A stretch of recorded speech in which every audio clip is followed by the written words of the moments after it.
日本中でボコボコ陥没あるじゃないですか。はい。あれですね。あれか。うん。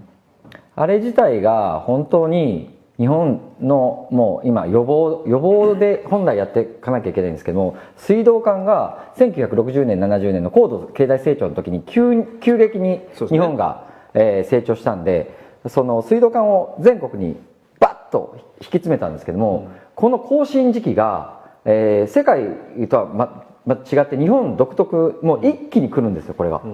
これが、今もう来だして、ピークが2040年ですかね、に来るんですけども、町村は、町村だけじゃないと思うんですけども、それがいつどこで何年に建てられ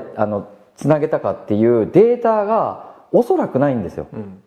アナログなので、本来これを DX 化してデジタルで10年前ぐらいに、何年にこれを水道管